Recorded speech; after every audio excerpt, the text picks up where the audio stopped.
Hi, I'm Dennis DeYoung, and you're watching Taped with Rabbi Doug. We're gonna see Rabbi Doug. We're gonna see Rabbi Doug.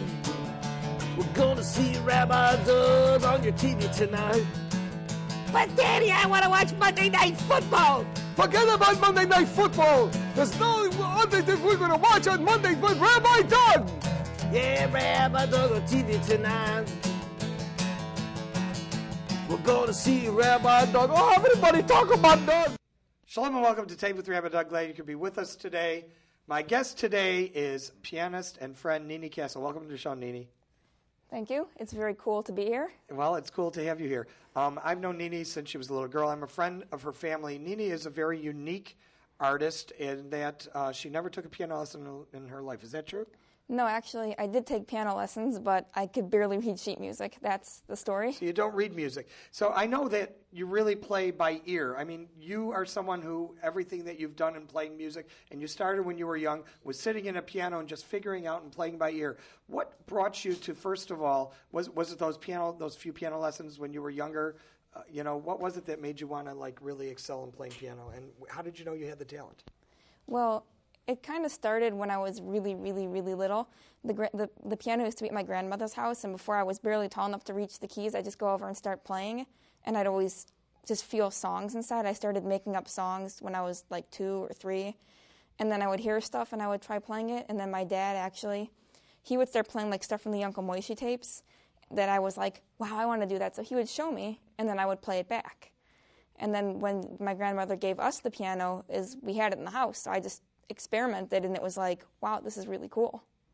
So this had nothing to do with your piano lessons altogether? No. So I didn't know you ever took piano lessons because you told me everything, and everybody who knows Nini Castle knows that she plays by ear. What was it that you learned in piano lessons, actually? Well, I learned some formalities, some technical skills. I learned what the scales were. If someone said D major, I'm like, I know what that is, and it's not like, hey, what's that? Maybe some basic theory without realizing it. Very good. What is your favorite type of music as far as when, you said Uncle Moishe as a kid, of course, you tried to imitate. When you really started playing and really realizing that you had the talent, what was the kind of music that you started to listen to and try and imitate and play? Classic rock. Classic rock stuff. So yeah. Give me some bands like that you liked. Elton John, Boston, Styx, Fleetwood Mac, stuff like that. That's great. All of them who I've seen in concert, of course. But you started actually writing your own music, didn't you? Yeah. And you have 2 CDs out, and I want to show them to our audience here. I'm going to come back with them. Your first CD was Just Thinking, right? No, that's the second one. That's your second one. Your first one is Stay Young. Yes. So you have 2. Now this one you sing on, right? Correct. And because you're Orthodox Jewish background and stuff, you don't sing in front of men because of Kol Isha. So you only sing to female audiences. Is that correct? That's correct. And so you'll notice on her CD it says for women only, and because men shouldn't listen to it, because that was your goal in singing on the CD. But this is really just a CD of piano music, right? Yeah. And Just Thinking. And you wrote all the songs on here? All the songs. Could we start with a song from Just Thinking? Sure. Okay, what song are we going to hear? The third one, It Took Me So Long. It Took Me So Long. This is Nini Castle here on Taped with Rabbi Doug.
Nini Castle, It Took Me So Long from Just Thinking.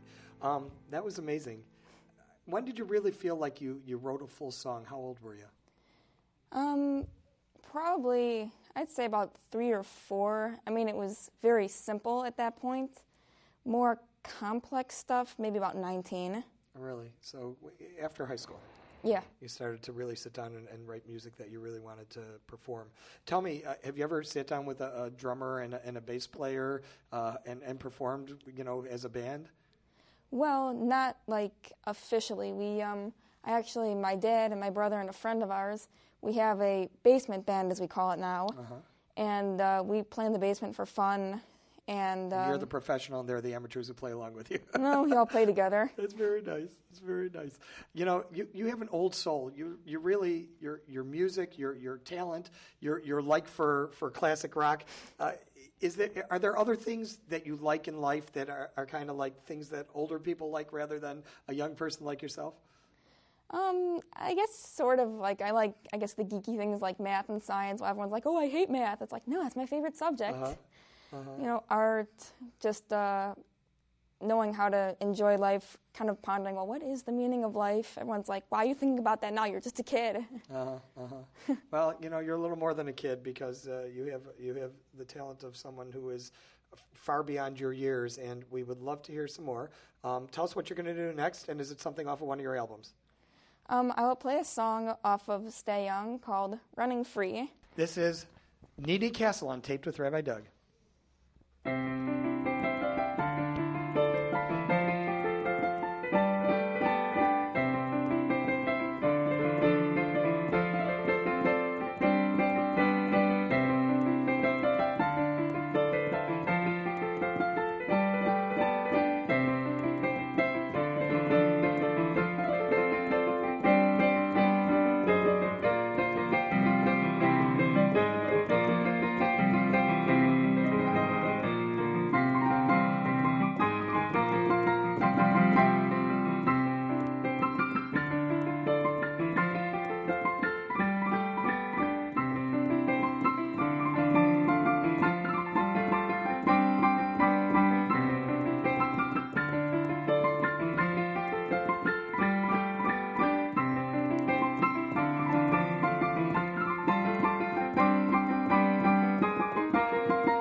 Running Free from Stay Young by Nini Castle.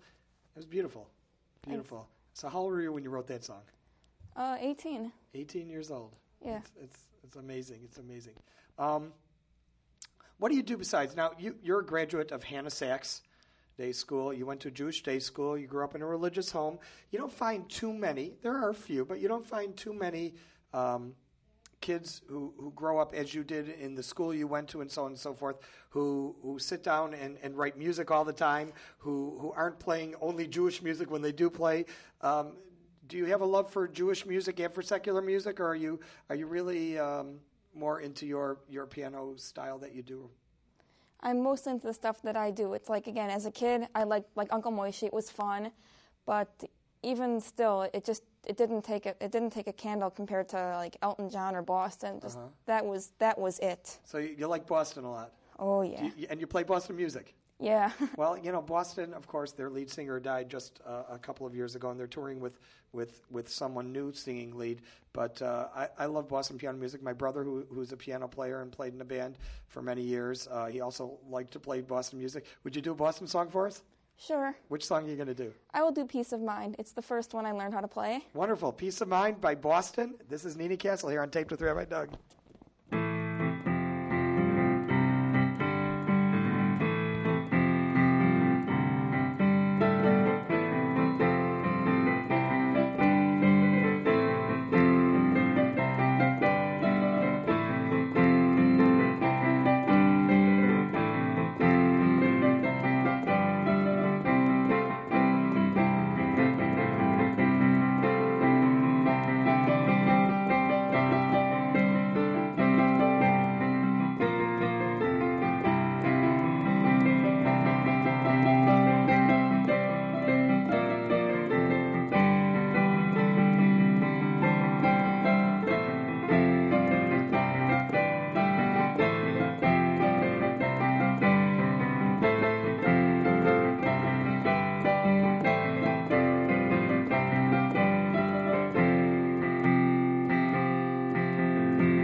was so cool.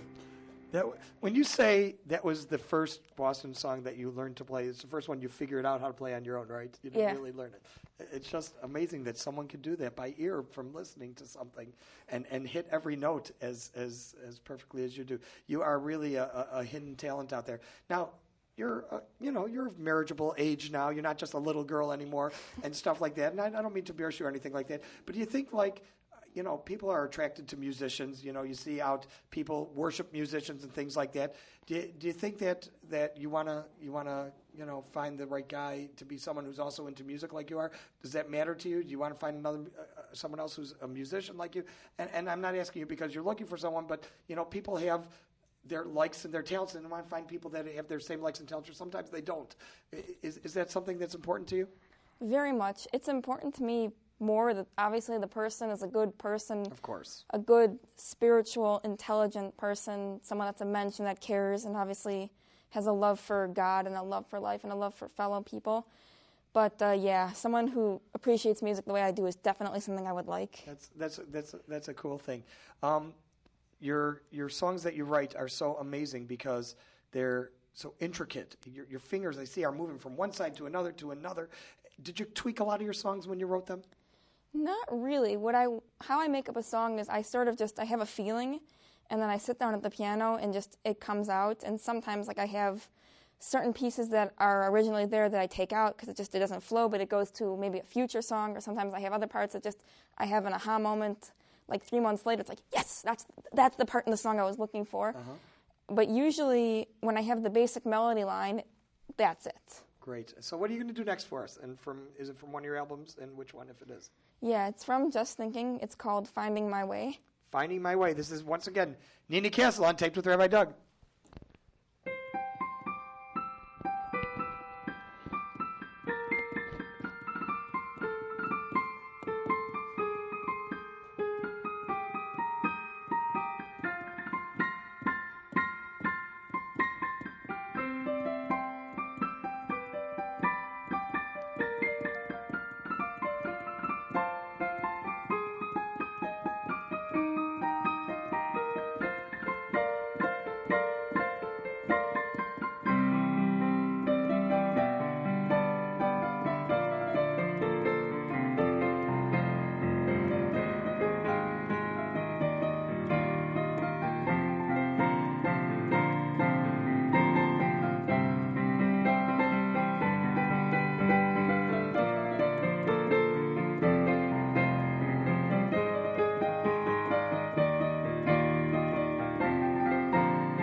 beautiful.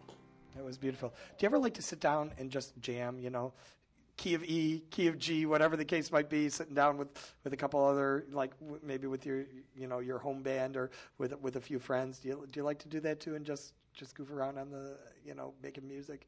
Yeah, usually that's how it'll start, is that we all sit down in the basement, the four of us, and we're like, what do you want to play? I don't know. What do you want to play? I don't know.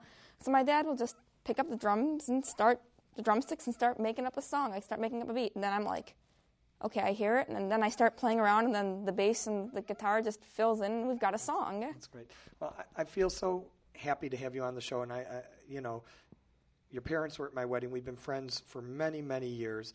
Your brother was my student. I've known you since you were a baby, you know, since you were just watched you grow up to be who you are now, and I'm just so proud of you. You are wonderful. I wanted you to have you on the show for a long time. You know, I see you sit down at a grand piano in front of the Park Plaza Jewish seniors who just think that you're phenomenal also, and it's just a pleasure to hear you play. I want to thank you, Nini Castle, for being on the show today. I want to thank you, our audience, for being with us. Remember, you can check out our website at www.tvrabbi.com and see our show online, and also check out our schedule on TV. And also, remember, if you want to email me, find out a little bit more about Nini Castle and her albums, you can do so at info@tvrabbi.com, and I will get back to you or forward to Nini. I'm sure she will. Once again, Nini Castle, thank you so much. We'd love for you to take us out with another song that you've written. What song are you going to do for us? I think it'll be the theme of my life in a good way, and the song that just got it rolling with CDs called Stay Young. Stay Young. This is Nini Castle.